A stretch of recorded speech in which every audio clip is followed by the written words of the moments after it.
মাথা নোয়াবার কোনো ইঙ্গিত নেই তেহরানের। পশ্চিমা চাপ, মার্কিন হুঁশিয়ারি কিংবা আঞ্চলিক উত্তেজনা কোনোটিই যেন টলাতে পারছে না ইসলামী প্রজাতন্ত্র ইরানকে।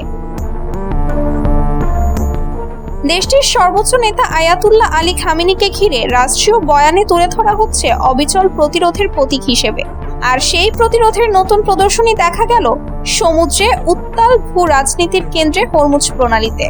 ইরানের প্রভাবশালী সামরিক বাহিনী Islamic revolutionary guard corps IRGC navy দাবি করেছে তাদের যুদ্ধজাহাজ শহীদ সৈয়দ সিরাজি থেকে সফলভাবে উৎক্ষেপণ করা হয়েছে আধুনিক আকাশ প্রতিরক্ষা ক্ষেপণাস্ত্র সৈয়দ 3G। তেহরানের ভাষ্য, এটি মাঝারি থেকে দীর্ঘ পাল্লার আকাশ প্রতিরক্ষা দিতে সক্ষম এবং সমুদ্রপথে মোতায়েনকৃত নৌবহরকে বহুমাত্রিক সুরক্ষা দিতে পারে।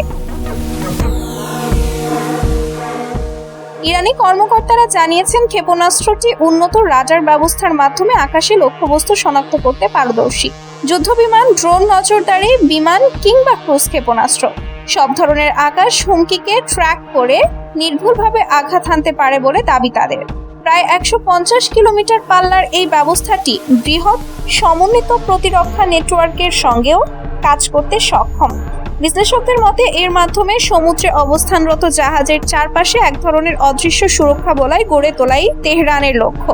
সবচেয়ে তাৎপর্যপূর্ণ দিক হলো পরীক্ষার স্থান। কৌশলগতভাবে অত্যন্ত গুরুত্বপূর্ণ হরমুজ প্রণালী দীর্ঘদিন ধরেই বিশ্ব রাজনীতির অগ্নি পরীক্ষার মঞ্চ।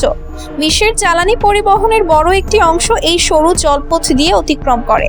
ফলে এখানে সামরিক সক্ষমতা প্রদর্শন মানেই কেবল প্রতিরক্ষা বার্তা নয়, বরং বৈশ্বিক অর্থনীতির এক স্পর্শকাতর শিরায় প্রভাব বিস্তারের ইঙ্গিত। IRGC জানিয়েছে নতুন এই সারফেস টু এয়ার মিসাইল ব্যবস্থাটি সম্পূর্ণভাবে তাদের নিজস্ব প্রযুক্তিতে তৈরি। নৌ মহড়ার অংশ হিসেবে পরিচালিত উৎক্ষেপণ সফল হয়েছে বলে দাবি করা হয়েছে। ইরানের ভাষ্যে শত্রুপক্ষের সম্ভাব্য বিমান হামলা প্রতিহত করা এবং কৌশলগত জলপথে সামরিক উপস্থিতি আরও শক্তিশালী করাই এ উদ্যোগের মূল উদ্দেশ্য।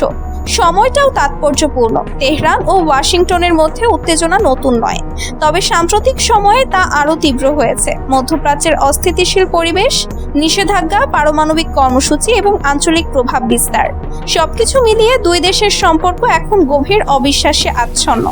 এমন প্রেক্ষাপটে এই ক্ষেপণাস্ত্র পরীক্ষা কেবল প্রযুক্তিগত সাফল্যের ঘোষণা নয়, এটি একটি কূটনৈতিক বার্তাও। ইরান দেখাতে চাইছে সম্ভাব্য চাপ বা আগ্রাসনের জবাব দিতে তারা প্রস্তুত। এদিকে ইউনাইটেড স্টেটস নেভির ৫ম নৌবহর নিয়মিত টহল দিচ্ছে এই অঞ্চলে। যুদ্ধজাহাজ, ড্রোন ও নজরদারি বিমানের মাধ্যমে পুরো প্রণালী পর্যবেক্ষণে রাখা হচ্ছে। মার্কিন উপস্থিতি যে দৃশ্যমান এবং প্রভাবশালী তা অস্বীকার করার সুযোগ নেই। তবে তেহরানের অবস্থান স্পষ্ট, কথায় নয় সক্ষমতায় জবাব। বিশ্লেষকদের মতে হরমুজ প্রণালীতে দীর্ঘ পাল্লার আকাশ প্রতিরক্ষা ব্যবস্থা স্থাপন ইরানের নৌবাহিনীর জন্য বড় কৌশলগত সুবিধা এনে দিতে পারে। সমুদ্রে মোতায়েনকৃত যুদ্ধজাহাজগুলো আকাশপথে হামলার ঝুঁকি থেকে তুলনামূলক নিরাপদ থাকবে।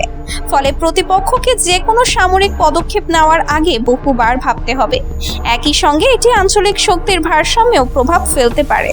মধ্যপ্রাচ্য এখন যেন অশান্তির জ্বলন্ত চূড়া। স্থলভাগের উত্তাপ ছড়িয়ে পড়েছে জলপথেও। কৌশলগত অবস্থানের কারণে হরমুজ প্রণালীর শান্ত নীল জল আজ ভূ রাজনীতির তীব্র ঢেউয়ে আলোড়িত। প্রায় অর্ধ শতাব্দী ধরে চলা প্রতিদ্বন্দ্বিতায় ইরান ও যুক্তরাষ্ট্র আবারও নিজেদের উপস্থিতির জোরালো বার্তা দিচ্ছে।